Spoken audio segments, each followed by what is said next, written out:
Soon we were on Germany's autobahns, which got us thinking about how sensible they are.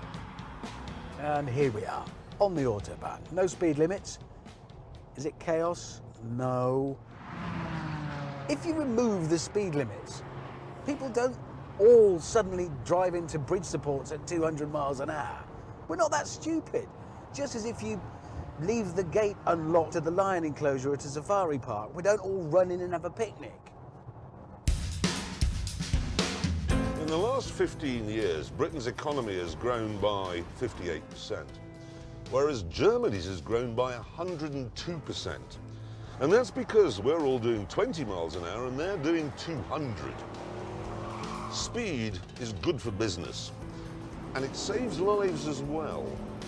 Because if you think about it, when we drive down the motorway in Britain, we're looking at all the gantries to see if they house speed cameras, or we're looking at our speedometers to make sure we're not breaking the limit. We're not looking where we're going. Heavily enforced speed limits kill people. The Autobahn also got us thinking about how times have changed on the SUV front. It is amazing, really, that an off-road vehicle can feel this stable, this planted, I think the word is, because it's not that long ago, think about early Range Rovers and the like, going fast was actually quite frightening. They had stickers on the sun visors, do you remember, with a picture of the car toppling over, avoid sudden swerves. Yes, I'd completely forgotten about that sticker, but you're right, it did. It's if you operate the steering wheel, this vehicle will fall over. Chaps! There are no speed limits, right? So we are allowed to go as fast as our cars will go. But who dares actually do that? Who dares go the fastest? Right, we're going to play that game. I might even join in. Hang on. Come on, James, help yourself.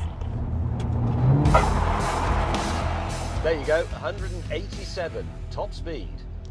Really? Thing is, you were behind me when you started, and you still are behind me.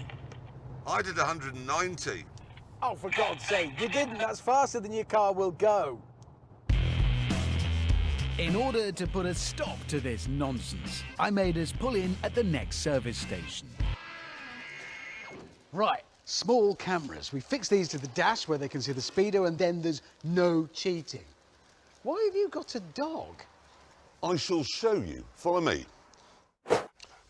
If you want a pet, you can have something expensive like an iguana with a silver necklace.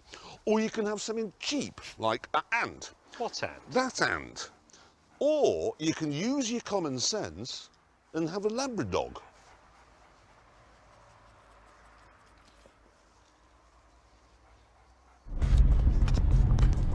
With my clever demonstration over, we got back on the motorway and mounted Hammond's honesty cameras. I've got a good way of cheating still. Because if I push this button here, watch, my speedometer changes to kilometres an hour. He'll never know.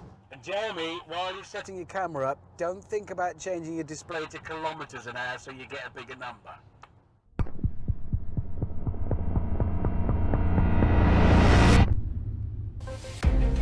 It was now time to begin the speed trials.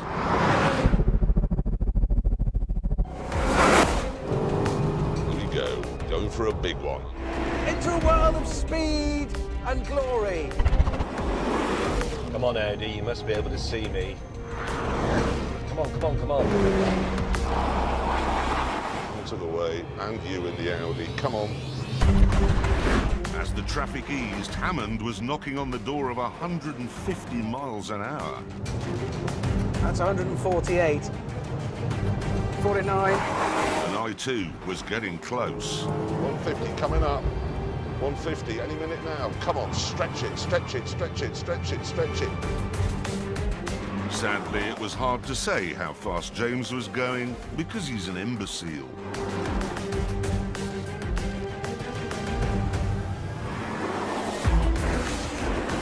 Oh, yeah, big numbers coming up. Got to beat 151. Shit. Why won't it go any faster than that?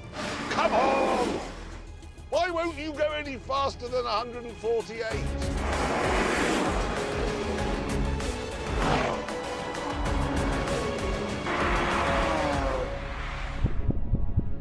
Eventually, heavy traffic ended this important test.